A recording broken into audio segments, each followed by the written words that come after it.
नमस्कार, संपूर्ण हिमाचल में आपका स्वागत है। मैं हूं अजय शर्मा। बुलेटिन में नजर डालेंगे प्रदेश की हर छोटी बड़ी खबर पर, लेकिन सबसे पहले हेडलाइंस।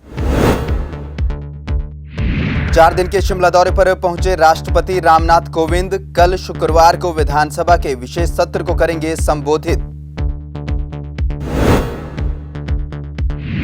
राष्ट्रपति के शिमला पहुंचते ही एक्टिव हुआ प्रशासन। मॉल रोड के व्यापारियों को दुकानें बंद रखने के दिए निर्देश। राष्ट्रपति के आने से पहले हटाया गया अतिक्रमण।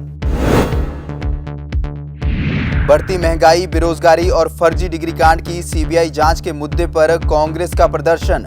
बीजेपी सरकार पर साधा निशाना। और प्रदेश में फिर शुरू हुई साहसिक पर्यटन गतिविधियां। पर्यटन स्थलों पर लौटने लगी चहल पहल। राष्ट्रपति रामनाथ कोविंद आज 4 दिन के शिमला दौरे पर पहुंचे। शिमला में राज्यपाल राजेंद्र विश्वनाथ आर्लेकर, मुख्यमंत्री जयराम ठाकुर और अन्य गणमान्य लोगों ने अन्नाडेल हेलीपैड पर उनका स्वागत किया। राष्ट्रपति कोविंद शुक्रवार को राज्य विधानसभा के एक विशेष सत्र को संबोधित करेंगे।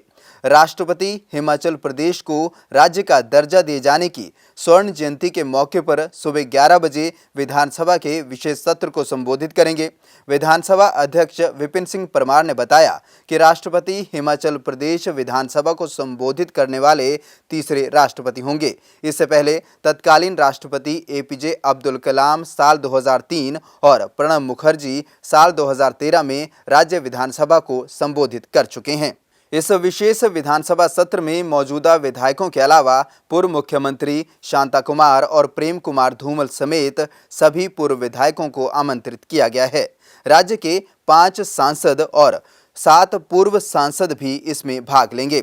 19 सितंबर को सुबह करीब 11:15 पर राष्ट्रपति दिल्ली के लिए वापस लौटेंगे। राष्ट्रपति के शिमला दौरे को लेकर शिमला प्रशासन भी पूरी तरह से एक्टिव हो गया है। राष्ट्रपति के शिमला पहुंचने से कुछ ही देर पहले जहां निगम ने दुकानदारों का अतिक्रमण हटाया, तो वहीं दुकानदारों को निर्देश दिए कि कल शुक्रवार को अगर राष्ट्रपति मॉल रोड और रिज का दौरा करते हैं तो उस दौरान अपनी दुकानें बंद रखें। देश के राष्ट्रपति रामनाथ कोविंद 4 दिवसीय दौरे पर शिमला पहुंच गए हैं। राष्ट्रपति सीसिल होटल में ठहरे हैं। कल शुक्रवार को राष्ट्रपति विधानसभा के विशेष सत्र को संबोधित करेंगे और इसके अलावा घूमने भी निकलेंगे। हालांकि अभी तक उनके घूमने का कोई कार्यक्रम नहीं है, लेकिन पुलिस प्रशासन सतर्क हो गया है और माल रोड पर बैरिकेड लगा दिए गए हैं। यदि राष्ट्रपति का काफिला माल रोड से गुजरता है तो उस समय दुकानें बंद रखने के फरमान भी पुलिस ने जारी किए हैं और उस समय बाहर न निकलने की सख्त हिदायत दी है। वहीं अब पुलिस के इस फरमान का दुकानदारों और व्यापार मंडल ने विरोध किया है और प्रशासन से इन आदेशों को वापस लेने की मांग की है। व्यापारियों का कहना है कि देश के राष्ट्रपति शिमला प्रवास पर हैं और घूमने आए हैं और व्यापार मंडल उनका स्वागत करता है, लेकिन पुलिस द्वारा दुकानें बंद करने को कहा गया है, जो सही नहीं है। शिमला में इससे पहले भी राष्ट्रपति और प्रधानमंत्री घूमने आते रहे हैं, लेकिन कभी भी दुकानें बंद नहीं करवाई गई हैं। लेकिन इस बार पुलिस ने जो आदेश दिए हैं वो सही नहीं है। व्यापारी शिमला के व्यापारियों की तरफ से महामहिम राष्ट्रपति जी का स्वागत करता हूँ, वेलकम करता हूँ। हमें बहुत खुशी है कि वो हमारे शहर में पधारे हैं। हमें कुछ ऐसे इत्तला मिली है कि जिस टाइम वो काफिला क्रॉस होगा तो हमें आदेश आए हैं एडमिनिस्ट्रेशन की तरफ से कि अपनी दुकानों के शटर बंद कर दिए जाएँ, लेकिन हम ये चाहते हैं कि हमारी दुकानें खुली रहें। पहले भी ऐसा जब भी कभी भी कोई आते वीआईपीज़ आते हैं तो दुकानें खुली रहती हैं। बाकी कोई सिक्योरिटी के प्रोटोकॉल की वजह से कुछ ऐसा किया होगा तो आज हम डीसी साहब से भी मिलेंगे। तो हम चाहते थे कि हमारी दुकानें खुली रहें और हम साहब का वेलकम करें। ऐसा है कि वीआईपी आते हैं तो परेशानी थोड़ी बहुत होती है, उसके लिए हम तैयार नहीं हैं। हम तो अपने राष्ट्रपति का, महामहिम का जो हिमाचल में आ रहे हैं उनका स्वागत करते हैं। आज़ादी अपनी हिमाचल के गठन के 50वीं जयंती पर आ रहे हैं, ये और भी अच्छी बात है। परंतु ये कि मेरे हिसाब से शटर्स डाउन करना, दुकानें बंद करना, ये रोष होता है। हम रोष या विरोध थोड़ा कर रहे हैं, हम तो स्वागत कर रहे हैं। हम तो चाहते हैं कि दुकानें खोलिए, हमें बताइए कि हम यहाँ अपनी दुकानों को सजाएं, हार लगाएं, फूल लगाएं कि भाई राष्ट्रपति हमारे यहाँ से ये मौका हमारे लाइफ में कौन सा रोज़ बार आना है। और पहले भी जब आज तक जितने भी VIPs आए हैं, पहले राष्ट्रपति भी यहाँ आए हैं, प्रधानमंत्री भी आए हैं, और आज तक ऐसा नहीं हुआ। तो विरोध मतलब शटर डाउन मीन्स विरोध, और विरोध हम नहीं चाहते।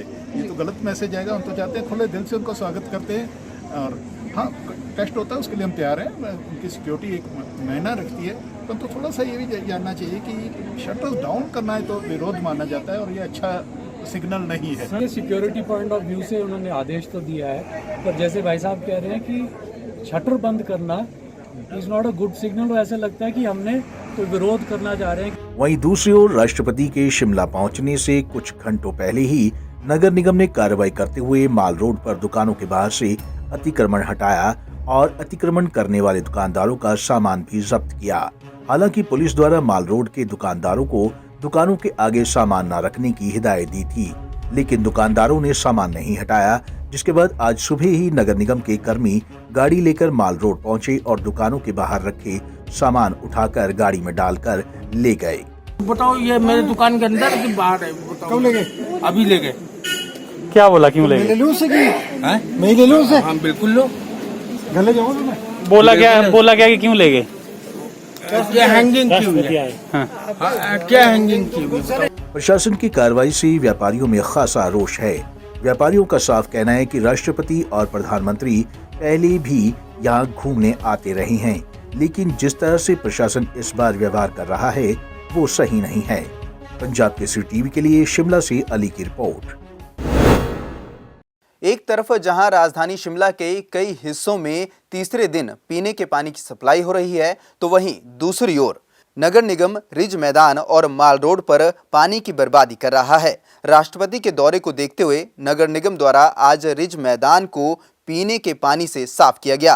निगम के पीने के पानी के टैंकर और मशीनों से रिज और माल रोड को साफ किया गया, जिस पर लोगों ने सवाल भी खड़े किए और आरोप लगाए कि एक तरफ शहर में जहां पीने के पानी का संकट चल रहा है, तो वहीं दूसरी तरफ नगर निगम पानी की बर्बादी करने में जुटा है। बता दें कि पीने के पानी की परियोजनाओं में गाद आने के चलते निगम शहर में तीसरे दिन पानी की सप्लाई दे रहा है। पिछले एक सप्ताह से शहर में पानी का संकट गहराया हुआ है। जी आज 4 दिन हो गए हैं, घर के अंदर पानी नहीं आ रहा है। आप पूरा जाखू और शिमला के अंदर जो है 2 दिन बाद पानी की सप्लाई दी जा रही है, वो भी शायद 15 या 20 मिनट के लिए। आज वो भी नहीं आई, कल भी वो नहीं आई थी। घरों के अंदर क्या हालात है आप पता कीजिए कमिश्नर से कि एवरीडे कितने फ़ोन आ रहे हैं डीसी और कमिश्नर को। इनका बहाना ये है कि गाद आ चुकी है, गाद की वजह से हम पानी नहीं दे पा रहे हैं, है ना। और इनका जो मैनिफेस्टो था एमसी का, बीजेपी गवर्नमेंट ने ये दिया था कि हम 24 घंटे पानी देंगे। 24 घंटे नहीं, आप 24 मिनट हर रोज़ पानी दे दो, ये हमारे लिए बहुत बड़ी बात है।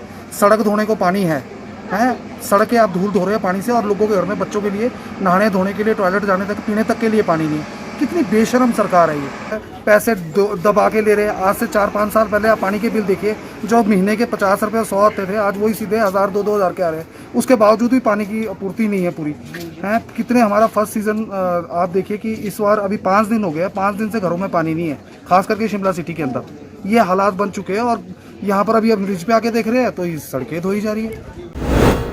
पूर्व कर्मचारी नेता गोपाल दास ने कांग्रेस विधायक विक्रमादित्य सिंह पर जमकर निशाना साधा है।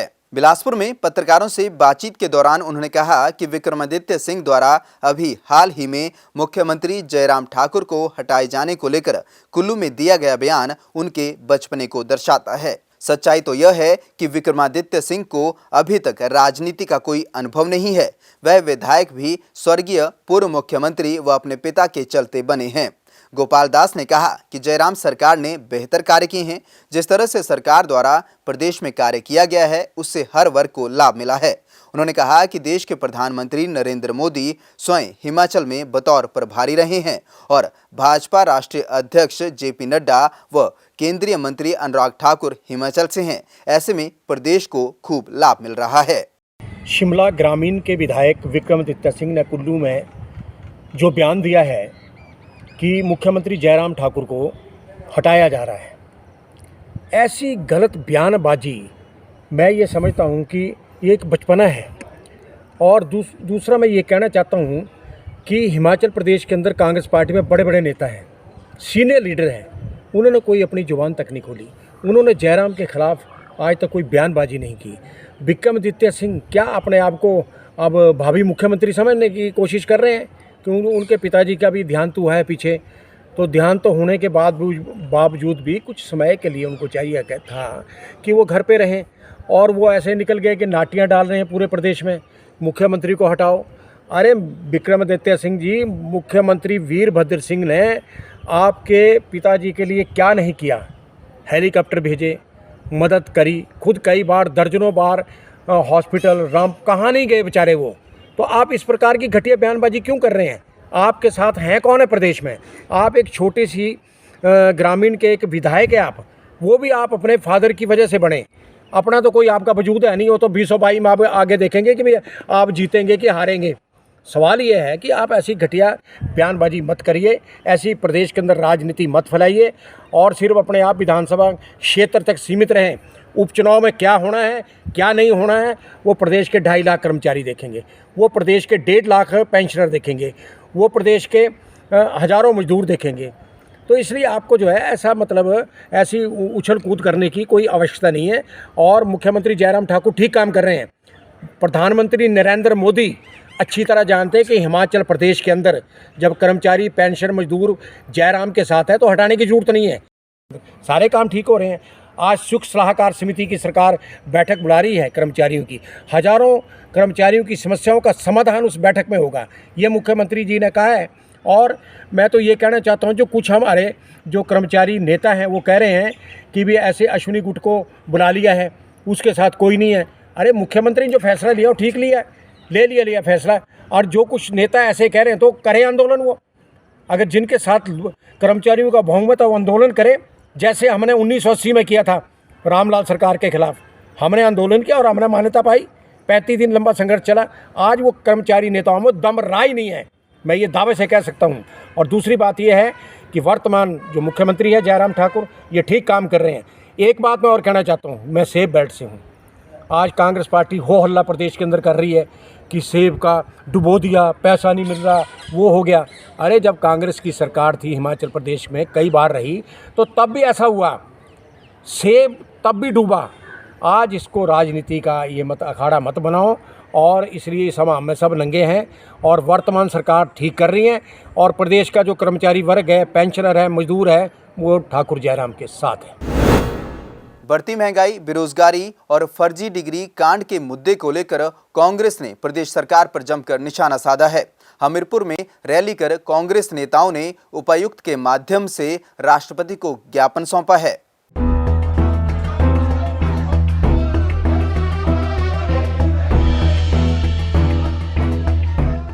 कांग्रेस पार्टी के द्वारा बढ़ती महंगाई, बेरोजगारी, पेट्रोल डीजल के बढ़ते दाम, भ्रष्टाचार आदि मुद्दों को लेकर प्रदेश के हर जिले में जन आक्रोश रैली निकालकर प्रदेश सरकार को घेरा जा रहा है। इसी के तहत हमीरपुर में आज जिला कांग्रेस ने जन आक्रोश रैली निकालकर सरकार के खिलाफ अपना गुब्बार निकाला। रैली के बाद कांग्रेस नेताओं ने उपायुक्त हमीरपुर के माध्यम से राष्ट्रपति को ज्ञापन भी भेजकर फर्जी डिग्री कांड की सीबीआई जाँच की मांग भी की है। जिला कांग्रेस अध्यक्ष राजेंद्र जार की अगुवाई में निकाली गयी रैली में प्रदेश कांग्रेस के उपाध्यक्ष एवं विधायक सहित जिला व ब्लॉक के पदाधिकारी मौजूद रहे। रैली के दौरान कांग्रेस नेताओं ने प्रदेश में फर्जी डिग्री घोटाले की सीबीआई जांच करवाने की मांग की और आरोप लगाते हुए प्रदेश सरकार को इसमें संलिप्त लोगों को बचाने का प्रयास करने की बात कही।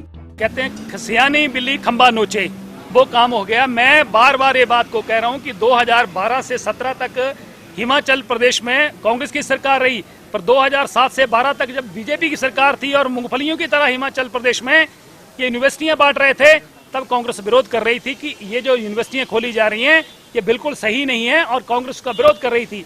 परंतु ये मामला उजागर जो है ये 2020 में मामला उजागर हुआ है, जब किसी की डिग्री की वेरिफिकेशन का मामला है, उसके घर में ही जो है, तो कहाँ CID सोई रही, कहाँ पुलिस सोई रही, कहाँ सरकार सोई रही।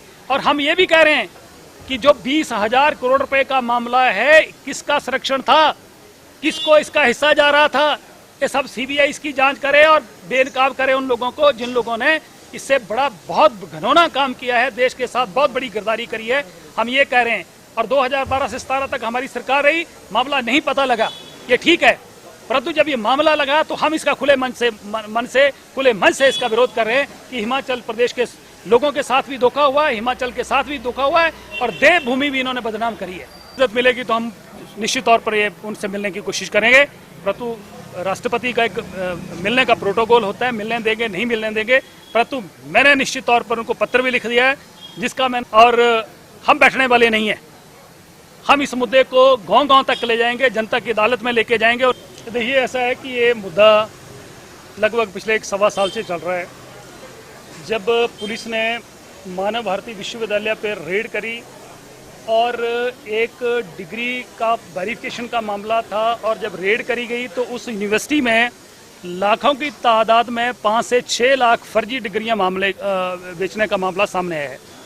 और जो व्यक्ति है, हमारा प्रश्न ये है कि जो उस व्यक्ति को मानव भारती विश्वविद्यालय खोलने का इजाज़त 2008 में उस समय की भाजपा सरकार ने दी थी, वो शर्तें पूरी नहीं करता था। 30 बीघे ज़मीन थी उसके पास, जबकि यूनिवर्सिटी खोलने के लिए 50 बीघा ज़मीन चाहिए थी। और 2 बार मामला कैबिनेट में रिजेक्ट हुआ है। तीसरी बार क्या लेन देन हुआ है चीफ मिनिस्टर के ऑफिस में, क्या कौन व्यक्ति बिलासपुर का है जो मिला है, गुमारवी से संबंध रखता है, हम ये पूछ रहे हैं। पुलिस जो है इस मामले को दबाने की कोशिश कर रही है। 5 लाख डिग्रियां भी मिनिमम पुलिस की अगर जानकारी के मुताबिक लगाएं तो 4 लाख रुपया भी एक डिग्री का मिनिमम प्राइस इन्होंने जो मतलब बेची हैं, तो भी 20,000 करोड़ रुपए का मामला बन रहा है। हम बार बार इस मामले को उठा रहे हैं कि जब इस यूनिवर्सिटी ने हिंदुस्तान के अलग अलग राज्यों में फर्जी डिग्रियां बेची हैं, विदेशों में डिग्रियां बेची हैं, तो स्टेट पुलिस इसमें जांच नहीं कर सकती है। उसके लिए सीबीआई की जांच की मांग हम लोग कर रहे हैं। और जब ये रेड हुई उसके बाद 8 लोग गिरफ्तार हुए, उनकी बेल हो गई, सरकार डबल बेंच में नहीं गई, सुप्रीम कोर्ट में नहीं गई। इसका मतलब सरकार के ऊपर दोषियों को बचाने का दबाव है। हमने पत्र जो है महामहिम राष्ट्रपति को भी लिखा है, महामहिम गवर्नर को भी लिखा है, देश के प्रधानमंत्री, गृह मंत्री और मुख्यमंत्री को भी लिखा है। तो ये मामला बहुत बड़ा है और हिमाचल प्रदेश शर्मसार हुआ है। हमारा किसी के प्रति कोई इशारा नहीं है, हम सीधा सरकार की ओर इशारा कर रहे हैं कि सरकार दोषियों को बचाने की कोशिश कर रही है। इसलिए सेंट्रल एजेंसी सीबीआई से इसकी जांच की जाए। दूध का दूध और पानी का पानी हो, और जो असली दोषी हैं वो सलाखों के पीछे जाएं। वहीं प्रदेश कांग्रेस महासचिव एवं बड़सर विधायक इंद्रदत्त लखनपाल ने कहा कि देश व प्रदेश में भ्रष्टाचार का बोलबाला हो चुका है और सरकार इस ओर ध्यान नहीं दे रही है। उन्होंने कहा कि भाजपा पार्टी द्वारा जहां कांग्रेस को मुद्दा विहीन कहा जा रहा है, वह सरासर गलत है। उन्होंने कहा कि कांग्रेस पार्टी जनता के मुद्दों को लेकर सड़कों पर उतरी है और आगे भी उतरती रहेगी। देश में इस प्रकार के भ्रष्टाचार पूरे देश में, जिस प्रकार से मोदी जी कहते थे जीरो टॉलरेंस सरकार, जयराम जी कहते हैं हमारी सरकार जीरो टॉलरेंस की सरकार आखिर है कहाँ? निजी हाथों से जो फर्जीवाड़ा हो रहा है, टैक्स के नाम से जो लूट मची हुई है और आम जनता को जिस प्रकार से पिसा जा रहा है, उसकी जवाबदेही कौन देगा? आज किसान जिस प्रकार से आंदोलन कर रहे हैं, बागवान आंदोलन कर रहे हैं और बेरोजगार आंदोलन कर रहे हैं, उनके बारे में सरकार चिंता नहीं कर रही है। उल्टा सरकार उनको बदनाम करने की कोशिश कर रही है और कांग्रेस पार्टी को ये कहकर वो प्रताड़ित करने की कोशिश करती है कि कांग्रेस पार्टी मुद्दा विहीन है। मुद्दा विहीन कांग्रेस पार्टी नहीं है। कांग्रेस पार्टी ने बीड़ा उठाया है। कांग्रेस पार्टी सड़कों पे उतरकर कोई भी बलिदान देने के लिए तैयार है। इस बात को आप मत भूलिए। आप जितना मर्जी सीबीआई लगा लीजिए, जितनी मर्जी ईडी लगा लीजिए, जितना मर्जी आप दबाने की कोशिश कर लीजिए, अवाम जब सड़कों पर उतर जाएगा तो आपको भागने के लिए भी जगह नहीं मिलेगी। ये मैं बताना चाहता हूँ। आज हमीरपुर जिला में कांग्रेस नेताओं ने जहां सरकार के खिलाफ रोष रैली निकाली, तो वहीं सरकार विरोधी नारे भी लगाए। कांग्रेस नेताओं ने आरोप लगाए कि प्रदेश सरकार द्वारा कई घोटाले किए गए हैं, जिनकी जांच होनी चाहिए। उन्होंने कहा कि सरकार घोटालों को दबाने का प्रयास कर रही है। साथ ही इस दौरान कांग्रेस द्वारा चेतावनी भी दी गई है कि अगर फर्जी डिग्री मामले में सीबीआई जाँच नहीं की गयी तो कांग्रेस पार्टी प्रदेश के हर जिला मुख्यालय में इस मुद्दे को लेकर प्रदर्शन करेगी। पंजाब केसरी टीवी के लिए हमीरपुर से अरविंदर की रिपोर्ट। नाहन में बरसात के कारण खराब हुई सड़कों की मुरम्मत और शहर में रुके हुए विकास कार्यों को पूरा करने को लेकर नगरपालिका ने टेंडर आमंत्रित किए हैं। नगरपालिका के कार्यकारी अधिकारी संजय तोमर ने बताया कि सड़कों की मुरम्मत और रुके हुए कार्यों को पूरा करने के लिए 1 करोड़ 20 लाख रुपए की राशि खर्च की जाएगी। सड़कों की मुरम्मत कार्यों के लिए ई टेंडर के माध्यम से टेंडर आमंत्रित किए गए हैं। उन्होंने बताया कि नगरपालिका नाहन ने 30 टेंडर आमंत्रित किए हैं, जिनमें शहर के विभिन्न विकास कार्य और मरम्मत कार्य शामिल हैं। जैसा कि हमने देखा कि यहाँ पर बहुत सारी सड़कें हैं जिसमें रिपेयर एंड मेंटेनेंस की ज़रूरत थी, तो उसके द्वारा एमसी नाहन में लगभग 30 टेंडर जो लगाए गए हैं, जो कि 1.20 करोड़ के टेंडर हैं, वो 10 तारीख को पब्लिश हो चुके हैं ई टेंडर की, जो हमारी ऑनलाइन साइट है। और 1 तारीख को इसकी टेक्निकल बिड खोली जाएगी, उसके बाद इसकी फाइनेंशियल बिड होगी। और जैसे ही ये सारी फॉर्मेलिटीज़ पूरी हो जाएगी तो नेक्स्ट मंथ के मिड तक या नेक्स्ट मंथ के एंड तक इन सभी कामों के कार्य शुरू कर दिए जाएंगे। बिलासपुर में हर घरेलू व व्यावसायिक भवन की अब अपनी एक अलग पहचान होगी।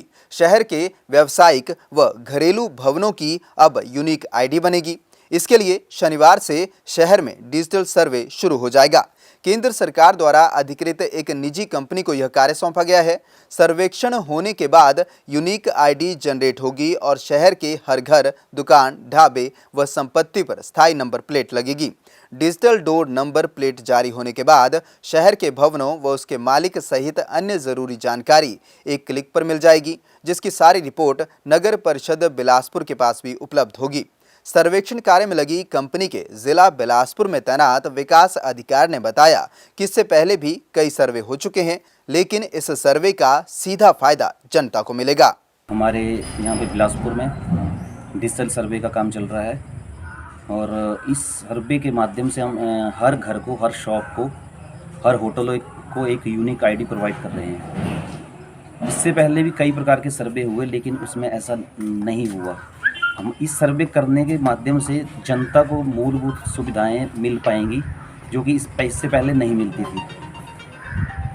सर, जैसे यूनिक आईडी मुहैया करवा रहे हैं, लोगों को कैसे मूलभूत सुविधाएं मिलेंगी, क्या लाभ होगा लोगों को इससे? लोगों को सर लाभ जब हम यूनिक आईडी प्रोवाइड करवा रहे हैं तो उनका डाटा गवर्नमेंट के पास जा रहा है। उसमें पूरा पता लगता है कि उनको किसी के पास पानी का कनेक्शन है, बिजली का कनेक्शन है, किसी का मकान कच्चा बना हुआ है। इससे जनता का पैसा डायरेक्ट गवर्नमेंट जनता को फैसिलिटी देना चाहती है। जैसे देखने में आया कि कई घरों को, जैसे नगर परिषद बिलासपुर की ही बात करें तो कई घरों में अभी तक नंबर नहीं है। जी जी। तो क्या उन लोगों को नंबर मिलेंगे और फ़ायदा होगा? बिल्कुल सर। और इस सर्वे के तहत कोई प्लेट्स लगाई जाएगी या कुछ? इसके लिए हम एक डिजिटल प्लेट दे रहे हैं। ऑनलाइन इसका सर्वे होता है, ऑनलाइन उसका हाउस नंबर आता है, उसको हम मार्कर से हाउस नंबर जो जनरेट होकर आता है वो दे देते हैं ऑनर को, और उसके मोबाइल पे, ऑनर के मोबाइल पे 24 आवर्स के अंदर एक मैसेज चला जाता है। इसका जो डाटा है सर, आपने बोला ऑनलाइन आएगा, क्या ये नगर परिषद के पास भी रजिस्टर्ड होगा? बिल्कुल सर, नगर परिषद के पास होगा और ये प्रोजेक्ट भारत सरकार का है। बिलासपुर के अलावा कहाँ कहाँ सर्वे कर रही है एनजीओ? हमारा हमीरपुर में काम चल रहा है, तलाई में चल रहा है, जोगिंदर नगर चल रहा है, कांगड़ा चल रहा है। बिलासपुर हम कल से स्टार्ट कर रहे हैं सर। जिला कुल्लू में अंतर्राष्ट्रीय स्तर पर मनाए जाने वाले दशहरे उत्सव के आयोजन को लेकर अभी तक संशय बना हुआ है, लेकिन ढालपुर मैदान के शुद्धिकरण का कार्यक्रम देवताओं के आदेशों के अनुसार तय किया गया है। देवी देवताओं के आदेशों के चलते 17 अक्टूबर को ढालपुर मैदान की शुद्धि की जाएगी, जिसके लिए देव समाज की ओर से तैयारियां भी की जा रही हैं। बता दें कि बीते साल कोरोना संक्रमण के कारण दशहरा उत्सव का आयोजन नहीं हो सका था। वहीं देव परंपराओं को निभाने के लिए भी कुछ देवी देवताओं को बुलाया गया था, जिसके चलते घाटी के देवी देवताओं में भी काफ़ी रोष रहा और उन्होंने अपने गुर के माध्यम से भी रोष व्यक्त किया। वहीं भगवान रघुनाथ के छड़ी बरदार महेश्वर सिंह ने बताया कि ढालपुर में 17 अक्टूबर को कुष्ठू काहिका का आयोजन किया जाएगा। पूजा अर्चना के साथ देव विधि के मुताबिक काहिका की सभी परंपराओं को निभाया जाएगा। देवताओं के आदेश पर इस कार्यक्रम का आयोजन किया जाएगा। आज देवताओं के निर्देश अनुसार, जो कि जगती में हमें आदेश हुए थे कि अगर कोरोना थम जाए, कम रहेगा, तो फिर देवताओं की ये बात थी कि ढालपुर में दशहरे के दौरान जो है एक यज्ञ किया जाएगा, शुद्धि यज्ञ, जिसको हमारी भाषा में कायका कहते हैं। उसके लिए आज इस मीटिंग का आयोजन किया था और सबने एक मत होकर कहा कि हम देवताओं का निर्देश का जो है वो अनुपालन करेंगे। और कायके के लिए दिन का भी चयन कर लिया गया है। 15 तारीख को विजयदशमी का उत्सव आरंभ होगा और 17 तारीख को इस शुद्धि पाठ का जो है वो प्रबंध होगा, आयोजन होगा। और इसमें जितने देवता यहाँ विजयदशमी के अवसर पर आएंगे उनके जो लोग इस शुद्धि पाठ में भाग नहीं लेते परंपरा अनुसार, उनके अतिरिक्त सभी देवी देवताओं के जो हारियन और मजारियान हैं वो मिलकर जो है कोरोना का अनुशासन देखते हुए इकट्ठे होंगे और उस शुद्धि पाठ को करेंगे। शुद्धि का जो हमारा सिस्टम है जिसको कायका कहते हैं वो करवाया जाएगा। संक्रांति पर्व के मौके पर आज सिरमौर जिले के हरिपुरधार में माता भंगानी सिद्धपीठ पर श्रद्धालुओं का तांता लग रहा। मंदिर में सुबह से ही हिमाचल सहित अन्य राज्यों से बड़ी संख्या में श्रद्धालु पहुंचना शुरू हो गए। कोई माता के दरबार में फरियाद लेकर पहुंचा तो कोई मन्नत पूरी होने पर माता का नजराना लेकर आया। मान्यता है कि जो भी श्रद्धालु सच्चे मन से यहाँ पर मन्नत मांगते हैं और माता की भेंट लेकर आने का वचन देते हैं, माता उनकी मुराद जरूर पूरी करती हैं। हालांकि कोरोना के चलते शक्तिपीठ पर अन्य राज्यों के श्रद्धालुओं की आमद कम हुई है। बावजूद इसके बड़ी संख्या में श्रद्धालु माता के चरणों में नतमस्तक होने पहुंचे। ऐसा है कि अगर कोई संकट की घड़ी आए, कोई सिद्ध काम करना हो तो उसका बंद रखना पड़ता है कि माता तेरे थान में आऊँगा, तेरी मंदिर में आऊँगा, ये मैं तेरी मानता लाऊंगा। जैसे कोई मानता है सोने का फूल, कोई मानता है सोने की टाली, कोई मानता है चांदी का रुपया, कोई मानता है मूर्ति, कोई मानता है 100 रुपया। जो भी मानता होनी चाहिए, उसको भूख नहीं है मगर मानता होनी चाहिए कि दिल जान से जो रखा ना बंद, वो रखना चाहिए। भाई मैं यहाँ जाऊँगा, जब मैं यहाँ जाऊँगा तो मेरी मनोकामना पूरी होगी तब जाऊँगा मैं। जब मनोकामना पूरी हो जाती है तो आते हैं लोग खुशी से यहाँ। आज साजी है संक्रांति, जो हमारे उसमें एक विशेष महत्व होता है इस दिन का। तो आज यहाँ पर काफ़ी दूर दूर से श्रद्धालु आते हैं, जैसे आउट ऑफ स्टेट भी है और लोकल लोग तो आज बहुत ज़्यादा लोग आते हैं, क्योंकि ये जो संक्रांति का दिन है वो बहुत महत्व होता है इस दिन का। और बाकी जैसे सरकार के आदेश अनुसार मंदिर भी अब दर्शनों के लिए खोल दिए गए हैं और उसका जो कोरोना गाइडलाइंस है उसका पूरा ध्यान रखा जा रहा है। सैनिटाइज वगैरह रखा हुआ हमने 2-3 जगह, मास्क वगैरह का प्रावधान है। नो मास्क नो दर्शन जैसे सरकार के आदेश है, उसी हिसाब से सारा वो चल रहा है। बाकी आज के दिन लगभग मेरे हिसाब से तो कम से कम 2000 लोग शाम तक दर्शन कर लेंगे।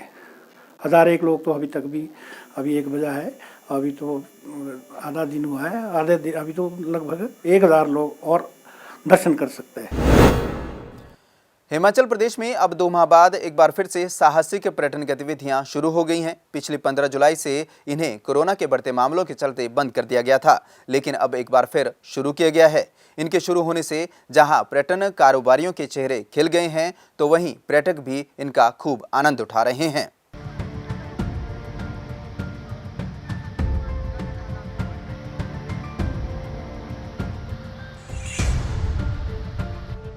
हिमाचल प्रदेश में अब 2 माह के बाद एक बार फिर से साहसिक पर्यटन गतिविधियां शुरू कर दी गई हैं। देश सरकार के निर्देशों के चलते 15 जुलाई से ये सभी गतिविधियां बंद पड़ी हुई थी, जिसके चलते प्रदेश में आने वाले सैलानियों को ना तो रिवर राफ्टिंग का आनंद मिल रहा था और ना ही वह पैराग्लाइडिंग कर पा रहे थे।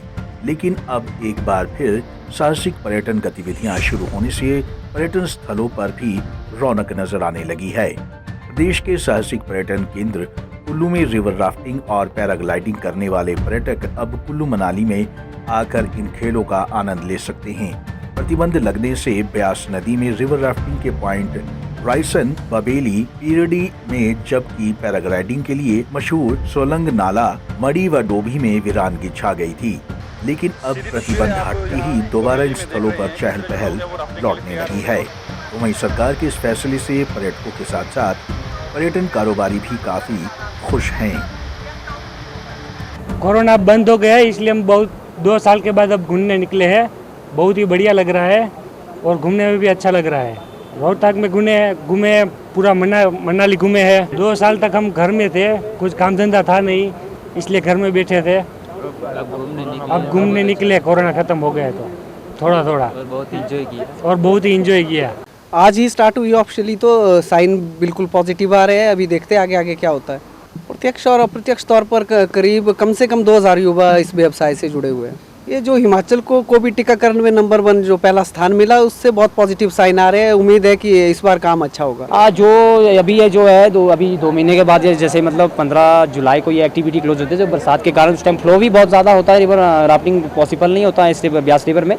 तो अभी जो है 15 सितंबर में ये खुल चुकी है, जो कि पिछले दिन से जैसे मतलब ओपन हो चुकी है यहाँ पे। तो आशा है कि यहाँ पे भारी मात्रा में टूरिस्ट आते रहेंगे, जो भी आ रहे हैं बहुत रिवर राफ्टिंग का लुत्फ उठा के जा रहे हैं, जो भी पैराग्लाइडिंग का, जो भी बाकी एडवेंचर एक्टिविटी है, सब लोग अभी वो खुल चुका है। हाँ, जो भी है कोरोना भी उतना अभी नहीं है, धीरे धीरे कोरोना भी खत्म होने जा रहा है। तो इस वजह से हमारे को लगता है कि हमारा काम भी अच्छा चल पड़ेगा। इस बार विंटर सीजन जो है हमारा अच्छा चल पड़ेगा। वहीं जिला पर्यटन विकास अधिकारी राजेश भंडारी का कहना है कि 2 माह की बंदिशों के बाद एक बार फिर से रिवर राफ्टिंग व पैराग्लाइडिंग शुरू हो गई है, लेकिन सभी ऑपरेटरों को साहसिक खेलों के लिए कोरोना नियमों का पालन भी करना होगा, ताकि सुरक्षित तरीके से पर्यटक इसका आनंद ले सकें। हर वर्ष की भांति बरसात में ये बंद हो जाती हैं। हमारी खासकर 2 एक्टिविटीज़ जो राफ्टिंग और पैराग्लाइडिंग की है, इसको 16 सितंबर से शुरू करते हैं। इस साल भी शुरू की जा रही हैं, जैसे कि अब कोरोना प्रोटोकॉल्स के हिसाब से भी जो ज़्यादातर एक्टिविटीज़ जो है हमारे SOP के अनुसार जो है चलाई जा सकती हैं। उसमें सोशल डिस्टेंसिंग है और बाकी मास्क वगैरह सैनिटाइजेशन का प्रावधान इन्हें करना पड़ेगा। और दूसरी बात, हम कोरोना की वजह से इसमें जो है हमारा इस बार जो इक्विपमेंट्स चेक करते हैं सालाना, वो भी नहीं हो पाया है। तो वो भी हमने डायरेक्टर माउंटेनियरिंग की उनसे आग्रह किया है। उनकी जो टेक्निकल टीम है उसमें DGDO भी एक सदस्य होता है। हम लोग जो है वो उनकी इक्विपमेंट्स का भी जो है इसमें चेकिंग करेंगे, ताकि जो इसमें सेफ्टी के साथ किसी की खिलवाड़ ना किया जाए। बता दें कि पर्यटन कारोबार से हिमाचल प्रदेश के हजारों लोगों का रोजगार जुड़ा हुआ है। ऐसे में सरकार के इस फैसले से पर्यटन कारोबारियों को जहां काफी राहत मिली है, तो वहीं पर्यटक भी इन साहसिक पर्यटन गतिविधियों का पूरा आनंद उठा रहे हैं। पंजाब केसरी टीवी के लिए कुल्लू से मनविंदर अरोड़ा की रिपोर्ट। इस बुलेटिन में फिलहाल इतना ही। अजय शर्मा को दीजिए इजाजत। नमस्कार।